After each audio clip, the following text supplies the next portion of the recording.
Amis joueurs, bonjour, ravi de vous retrouver pour cette nouvelle vidéo sur la chaîne.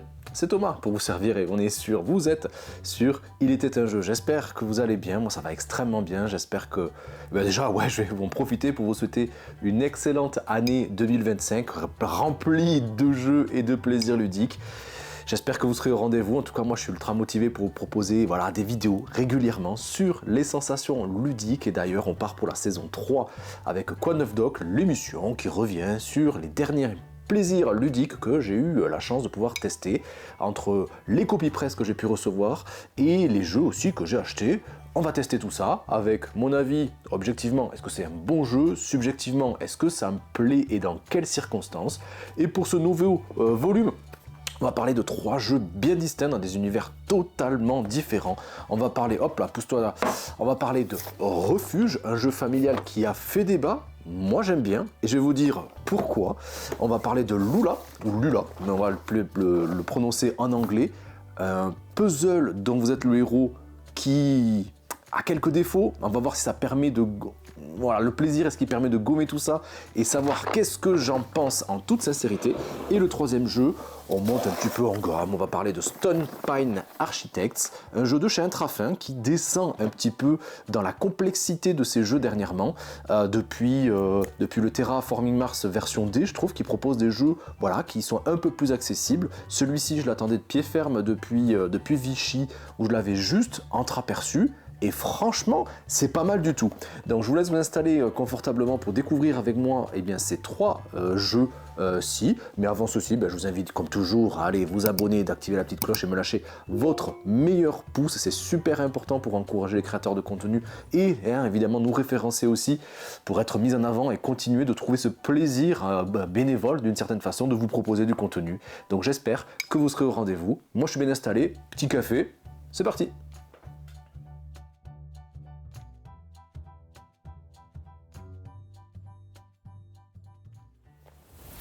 Et on commence par la grosse boîte, je vais juste la montrer comme ça, sinon on va plus me voir derrière. C'est Lula, un jeu de chez Gigamic que j'ai eu la chance de pouvoir recevoir. D'ailleurs, je le remercie énormément. C'est un puzzle dont on est le héros. C'est un jeu que j'avais entreaperçu à Vichy et j'avais eu des étoiles plein les yeux, tellement je trouvais la proposition sympa et c'est vraiment très sympa. On va commencer déjà par les côtés positifs. Lula, c'est une grosse boîte, comme je vous disais, avec des puzzle dont vous êtes le héros. Pourquoi? Parce qu'il y a cette fenêtre avec plein de tiroirs et on va commencer par choisir le personnage qu'on souhaite incarner. Il y a des petites pièces de puzzle à l'intérieur, donc on va les prendre juste comme ça. Hop, il y a certaines pièces de puzzle. Les pièces de puzzle en fonction des tiroirs auront la même configuration, mais les motifs qu'il y a à l'intérieur, eux, seront un peu différents. Ensuite, il y aura des pièces de puzzle qui seront communes, peu importe l'épopée que vous aurez choisi de faire. Des portes qu'il faudra ouvrir, encore des choses en commun. On aura de quoi réparer, en tout cas de quoi soigner la baleine, car c'est l'histoire d'une baleine qui a été blessée, qui veut s'occuper aussi de son baleineau. Voilà. Il va falloir essayer de la soigner avec ce que vous voulez, ce qui vous paraît le plus pertinent peut-être, et ensuite de récupérer le trésor que Lula vous permet de récupérer. C'est là la beauté du jeu, c'est que le jeu est très beau, c'est très océanique, vraiment, et à la fin, ce qui est le plaisir ultime du jeu, c'est qu'on n'a pas un puzzle carré ou rectangulaire, on a un puzzle en forme de baleine, avec des pièces qu'on va enlever pour la soigner, etc. Et petit à petit, on va voir notre puzzle qui est quand même assez costaud. Il y a une centaine de pièces, en tout il y en a 339, mais il y en a 144 qu'on va utiliser parmi les 339 qui sont disponibles. Et on va voir des configurations différentes, et moi je prends encore plaisir à voir ça. J'ai pu le tester avec ma petite qui a 4 ans, j'ai pu le tester avec ma grande qui a 7 ans, c'est à chaque fois un plaisir différent. Celle de 7 ans a plus de facilité évidemment que celle de 4 ans qui prend tout autant de plaisir à confectionner ce puzzle. Premier petit défaut, les pièces de puzzle, elles sont ultra originales pour faire une forme de baleine, et ça va peut-être rendre aussi la partie un petit peu technique pour des enfants qui seraient un peu plus en bas âge. C'est proposé à partir de 6 ans. Secondo, ces pièces de puzzle, des fois, elles s'imbriquent un petit peu mal. Et en plus, des fois, d'avoir des couleurs qui diffèrent, parce que comme il y a plusieurs fois le même motif, des fois, les couleurs vont différer. Donc, on a du mal à les placer et ça diffère. Troisième, peut-être petit défaut, gros défaut en tout cas pour moi, c'est que l'histoire qui est racontée en fonction des choix que vous allez faire, il n'y a pas de conséquences du tout. Et il n'y a pas de livret non plus, et toute l'histoire, elle est racontée ici que vous choisissez le personnage de départ, l'objet, etc. Il faudra juste suivre cette trame narrative qu'on aura vite fait une fois la première session passée, et bien de ne plus lire malheureusement. Mais au-delà, je trouve que la proposition dépasse les petits défauts. Pourquoi? Parce que je trouve que ça reste très original, c'est très beau, franchement.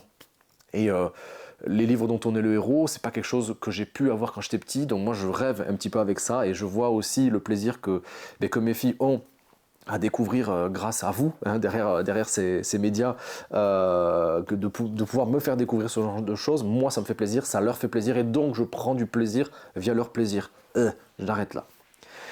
Donc oui, il y a des petits défauts, mais objectivement, ça reste un bel objet. Avec ces petits défauts-là, par-ci par-là, je lui mets la note de 7. Et subjectivement, je mets là aussi la note de 7. Bien sûr, c'est pas pour les adultes, c'est vraiment pour les enfants, mais j'ai toujours ce plaisir malin à les regarder faire et à chercher les petites différences. Et même, moi, enfin... Vraiment, en toute honnêteté, encore une fois, sur le média, j'ai du mal à pas aller chercher les pièces et à juste lui dire c'est par ici, etc. J'ai toujours plaisir à puncher comme ça et à poser ces pièces de puzzle. Donc, c'est pour toutes ces raisons que Lula, moi, je l'aime beaucoup. Je peux que vous le conseiller. Bien sûr, il y a ce côté très poétique, très coloré du monde océanique. Ça plaira, je pense, au plus grand nombre. Marketingement, c'est très intéressant. Mais moi, perso, ils me sortent le même truc, version dino. Je suis pas sûr que les filles, moi, à la maison, elles en veulent, mais moi, je l'achèterai pour moi. Ça, c'est obligé. Donc, si l'éditeur et le distributeur, ils passent par là, des petits dinos, moi, je suis client. Et allez, on va ranger tout ça. Parce qu'on va parler, hop, là, on va virer le jeu enfant. Ah, ça aussi, hein, à ranger. C'est jamais évident, j'ai toujours peur de l'abîmer. Allez, on va parler maintenant du jeu familial dont je vous avais parlé au début de la vidéo. On va parler de Refuge. Refuge, édité chez Bombix, un jeu que je me suis acheté récemment chez ma boutique favorite, Le Passe-Temps. J'ai pas de sponsor à dire ceci, c'est juste que c'est devenu des amis. Donc si vous passez par là, des bisous. Refuge, c'est un jeu familial qui a fait un petit peu débat et que moi j'aime beaucoup. Pour plusieurs raisons, et on va voir ça. D'abord, on va partir sur le principe de Refuge. Refuge, c'est un jeu de bag building. Je construis mon jeu dans un sac, un pochon, et de stop ou encore. Il va falloir savoir quand est-ce que je vais devoir m'arrêter pour ne pas prendre des risques inutiles. Parce qu'il y a évidemment beaucoup et exclusivement du hasard. Pourquoi? Car à son tour de jeu, même c'est simultané de toute façon, on va prendre dans son pochon qui est identique en début de partie, pour tous les joueurs, on va prendre 2 pièces. Ces 2 pièces, on les regarde secrètement et on va en choisir une. Cette pièce, on va la poser sur notre terrain en partant de gauche à droite, car on va faire une petite balade bucolique et très colorée pour prendre du plaisir dans la forêt, observer un petit peu ce qui nous entoure, des plantes, des arbres, de la forêt, mais aussi des animaux. Petit à petit, on va gagner des points de victoire immédiats avec les petits cœurs, mais on va aussi gagner, je ne sais pas comment on pourrait l'appeler, mais on va gagner des chaussures de randonnée. Ces chaussures de randonnée, si je suis toujours en vie, eh bien je vais pouvoir les dépenser, si je le souhaite, pour acquérir des tuiles supplémentaires à mettre directement dans mon sac, peut-être pour les piocher au tour d'après. Évidemment, ces tuiles-là vont amener différentes choses, vont nous permettre de scorer par rapport à certains types de tuiles, vont nous permettre de scorer immédiatement, de récupérer encore plus de chaussures de randonnée, mais peut-être aussi de scorer en fonction de la météo en cours. Combien il y a eu de soleil et combien il y a eu de pluie.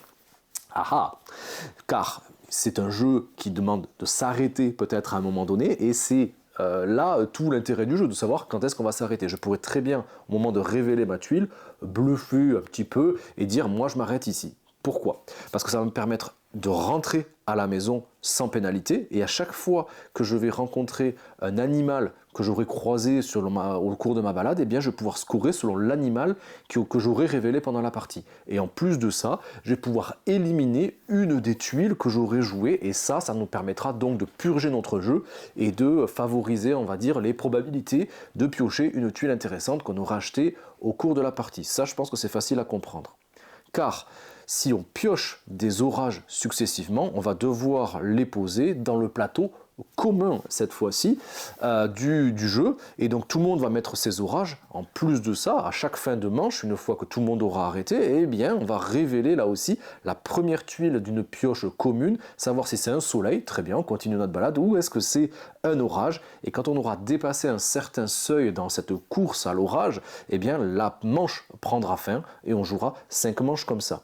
Donc si je suis rentré assez tôt dans ma maison, ben, je vais scorer comme je vous l'avais dit, selon les animaux, et je vais pouvoir me délester de pièces, mais si j'ai pas eu le temps, là on ne pourra, pas comptabiliser les animaux qu'on a rencontrés, donc des points de victoire en moins, et 2, on ne pourra pas purger aussi notre jeu, et en plus de ça, on devra dépenser, parce qu'on marche un petit peu dans la gadoue, on devra dépenser un pied, un jeton de chaussures de randonnée pour chaque tuile avec laquelle on tenterait de revenir à notre maison. Et ça nous fera perdre peut-être des points si on n'avait pas suffisamment de chaussures de randonnée. Donc tout le jeu, ça sera aussi de jauger un petit peu ça pour pas se retrouver pénalisé. C'est difficile quand quelqu'un a pris l'avantage de revenir car il y a énormément de hasard, il n'y a pas beaucoup de contrôle. Voilà, c'est tout le jeu. On va jouer 5 manches comme ceci, et les manches sont représentées, c'est tout mignon, avec des petits moutons qu'on mettra dans un enclos, quand l'enclos ne permettra pas d'accueillir de nouveaux animaux. En gros, ça veut dire que c'est fini. Mais voilà, le plaisir du jeu, ça reste excessivement familial, donc c'est là aussi que en fonction du joueur que vous êtes et des gens avec qui vous allez proposer ce jeu-là, les sensations vont être totalement différentes. Et dans le jeu, avec toutes les sorties qu'il y a ces derniers mois, ces dernières années, ben, la première impression souvent peut faire défaut en bien ou en mal. Donc moi je l'ai découvert en famille avec mes enfants, ça passe crème. Vraiment, c'est trop bien. Ils disent que c'est à partir de 8 ans, on l'a découvert à partir de 7 ans. Ça marche très bien, lui faire découvrir une mécanique de jeu connue. Il n'y a pas énormément de jeux avec du backbuilding, donc j'ai toujours plaisir à lui proposer ça. D'autant plus que le packaging est quand même super cool. Les illustrations sont très punchy, très colorées. Moi j'aime ces tons pastel, un peu aquarelle. D'ailleurs, si vous me suivez sur Instagram, je suis en train de m'y mettre un peu à l'aquarelle. Voilà, ça c'est la petite partie perso. Et surtout que le jeu est prêt à jouer avec des différents scénarios entre guillemets qui sont proposés pour donner quelque chose d'un peu plus chill ou quelque chose d'un tout petit peu plus agressif. Voilà. Mais donc avec des pouvoirs évidemment différents que vous pourrez moduler comme vous voulez. Mais moi, j'aime bien respecter ce que les auteurs ont décidé de nous faire vivre. C'est un jeu familial, donc qui est très beau, très esthétique, prêt à jouer, mais voilà, si vous jouez entre adultes, on risque honnêtement de s'ennuyer. Je ne le sortirai pas pour faire une soirée jeu. Les gars, on fait une soirée jeu, je vous propose refuge. Bon, non. Par contre, petite mise en bouche, ou mettre entre deux, histoire d'avoir quelque chose de chill, ouais, ça pourrait largement faire l'affaire. C'est en ce sens que je trouve que le jeu est vraiment bon. Objectivement, je lui mets un 7, encore une fois. C'est un jeu qui n'est ni excellentissime, ni mauvais. Donc un 7 sur 10, un 14 sur 20, je pense que ça représente très bien ce que le jeu veut nous proposer. Est-ce que j'ai envie d'y revenir? Est-ce que subjectivement j'ai apprécié l'expérience? Ça dépendra, comme je vous ai dit, des joueurs avec qui vous allez jouer. Avec des enfants, ah ouais! Moi, les enfants veulent jouer à ça, je suis trop content qu'ils jouent à un jeu de ce style-là, avec la modernité du gameplay que ça amène. Donc moi, je mettrais 8 si c'est pour y jouer en famille avec des enfants, en tant que parent par exemple. Si vous y jouez qu'entre adultes et que vous n'aurez pas trop la possibilité de découvrir avec des enfants, là on redescend vraiment un 6 pour moi dans l'intérêt du jeu.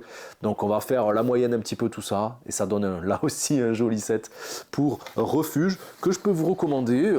Ouais, et moi je vous avais proposé d'ailleurs, vous pouvez cliquer juste ici, la sélection de mes jeux familiaux que j'avais préférés en 2024. Je l'ai acheté en 2024, et si j'avais joué avant, il aurait fait partie de cette sélection. C'est sûr et certain. Et le dernier jeu dont on va parler, hop, je vais m'hydrater un tout petit peu, c'est le jeu Stone Pine Architects de chez Intrafin, que j'ai eu le plaisir de recevoir. Je remercie encore une fois l'éditeur pour sa confiance. Un jeu que j'avais entreaperçu à Vichy, un jeu de création de tableaux, mais on est quand même très guidé sur ce jeu-là, dans lequel on fait office, on incarne des minotaures, pour essayer de créer un labyrinthe pour perdre les éventuels aventuriers qui tenteraient d'aller dans ce labyrinthe-là et d'en sortir avec tout ce qu'il faut de pièges, de monstres et aussi peut-être de trésors. C'est un jeu qui va se jouer en plusieurs manches, en 4 manches pour être exact, dans lequel on va jouer 4 parties, 4 sous-parties, pour à chaque fois poser une carte. 4 x 4, 16 cartes à poser, on regarde notre scoring final, terminer, emballer, c'est peser. C'est un jeu qui se joue en 45-60 minutes, de 1 à 5 joueurs. La partie solo, j'ai pas joué. On a joué à 4. Même, on y a joué avec ma fille de 7 ans en plus. Elle a kiffé l'expérience à partir de 10 ans et plus, mais même à 7 ans, on lui a appris un petit peu les mechas, mais elle a bien apprécié aussi, elle a bien apprécié l'expérience. C'est un draft, tout ce qu'il y a de plus simple. On a des cartes en main et on en choisit une et je la pose. Les choix qui vont m'être proposés, ça sera simplement par ligne successive. Manche 1, première ligne. Manche 2, l'étage d'en dessous. Manche 3, l'étage d'encore d'en dessous, etc. jusqu'à l'étage 4. Donc, première carte qu'on jouera, on aura 4 possibilités. Deuxième carte à jouer, on aura 3 possibilités. Et la dernière carte que vous jouerez, ça sera forcément sur l'espace vacant. On aura tous une configuration de labyrinthe proposée à respecter avec une entrée, une sortie et différents bonus qu'on pourra gagner à la fin de la partie selon les objets, les pièges, les pièces, les trésors, les monstres qui seront à imposer, à tenter de respecter comme un plan d'architecte qu'on nous demanderait de respecter. Et sinon, après, il y aura plein d'objectifs qui vont arriver. C'est un jeu qui est très solitaire, malgré le draft qui va intervenir, mais c'est un jeu qui est extrêmement solitaire, avec ce plan de départ qui va faire office de points personnels et d'objectifs personnels, des objectifs personnels qu'on va récupérer au fil des différentes manches, mais aussi des objectifs communs qu'on va tenter de respecter. C'est un jeu à objectifs. L'intérêt du jeu, ça sera donc d'essayer de constituer le meilleur des labyrinthes. Et évidemment, plaisir du jeu oblige, et là j'espérais vraiment que ça y soit, et bien si on arrive à respecter entrée-sortie avec un chemin unique, peut-être qu'on arrivera à mettre des bonus, je vais vous expliquer ça tout à l'heure, et bien on gagnera encore plus de points de victoire. On gagnera des points de victoire sur l'entrée, des points de victoire sur la sortie, mais si on arrive à faire entrée-sortie par un même cheminement, alors là c'est le combo et c'est des points qui seraient peut-être décisifs pour la victoire. Il y a un petit twist que je trouve très intéressant dans le jeu, c'est que les cartes, on va les choisir pour les motifs qu'il y a, on va les choisir pour les cheminements que ça propose, pour faire un chemin potentiellement intéressant pour notre labyrinthe, pour les trésors aussi, mais aussi pour les pièces que chacune des cartes va nous donner à la fin de la manche en cours. En bas de chaque carte, vous voyez des petites pièces. Ces pièces-là, on va faire avancer notre curseur pour voir combien on aurait de pièces potentiellement à mettre aux enchères pour acquérir une carte avec des bonus dessus. Celui qui est majoritaire, celui qui a le plus de pièces, va pouvoir choisir en premier. Il va dépenser des pièces pour peut-être acquérir, je ne sais pas, voilà, un trésor, un monstre, ou peut-être même un passage secret pour relier 2 cartes qui n'avaient pas de communication entre elles. Il le pose sur une des 4 propositions en général, sauf les raccourcis, mais sinon les autres figures, on pourra les poser au maximum. Il pourrait y avoir 4 figures de représentées sur notre carte, sur chacune des cartes. Et il va donc dépenser ces pièces-là. On va regarder qui a le plus de pièces maintenant. Ce ne sera pas forcément lui, et lui va pouvoir choisir donc d'autres bonus. Et on continue comme ceci, jusqu'à soit qu'il n'y ait plus de bonus, mais il y a en général plus de bonus que faisable, et sinon tout le monde a décidé de passer. Mais ces pièces-là, on ne les gardera pas pour un tour ultérieur. On repartira à zéro en cachant, en masquant les pièces avec les autres cartes pour la manche 2, la manche 3, etc. Là où c'est encore...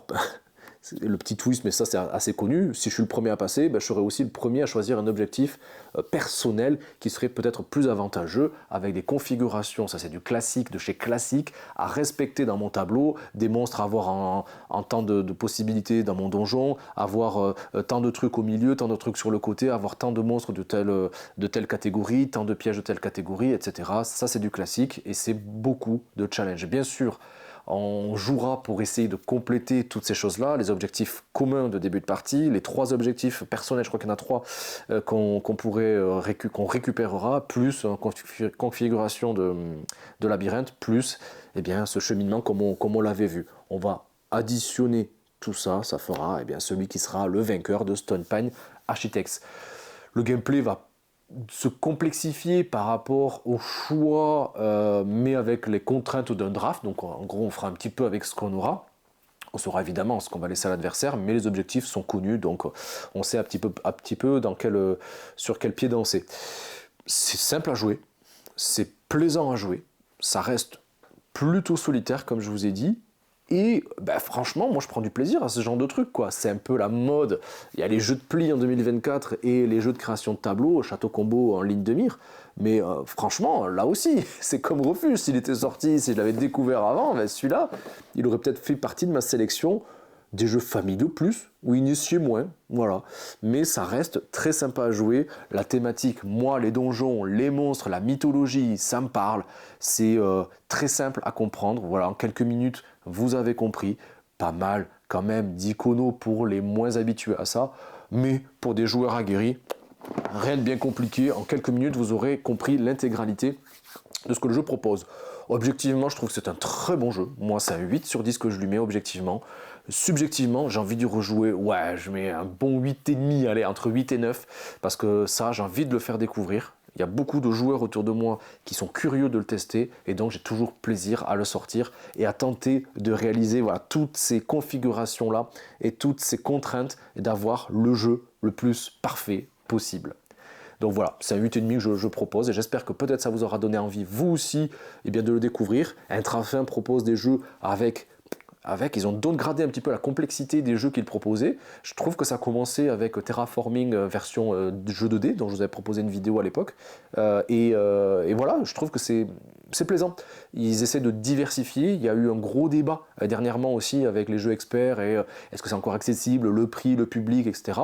Si on doit populariser le jeu de société, eh bien c'est vrai que si les boîtes d'édition commencent à proposer des jeux de cette catégorie-là, avec une thématique qui va aussi être connue des joueurs, ça vous fait penser évidemment à Roleplayer et moi à Cartographers, eh bien voilà, ça permet de réunir des novices et aussi faire plaisir peut-être aux joueurs aguerris que nous sommes. Bien voilà les amis, j'espère que cette vidéo vous aura plu, j'étais ravi de vous proposer ces 3 jeux. J'espère que peut-être que vous les avez testés, vous me direz dans les commentaires comme toujours ce que vous en avez pensé. N'hésitez pas à me lâcher vos meilleurs pouces et à vous abonner si ça n'a pas déjà été fait avec la petite cloche qui s'affiche juste ici pour être au courant des prochaines vidéos. Ravi d'avoir pu vous proposer et de repartir sur une nouvelle saison de Quoi de neuf Doc. Je vous laisse avec le catalogue de vidéos qui s'affiche à mes côtés, d'aller voir un petit peu ce que je vous ai proposé dernièrement sur la chaîne. Et je vous dis à très bientôt sur la chaîne et vive notre passion du jeu de société. Belle année encore une fois à tous et à très bientôt. Ciao!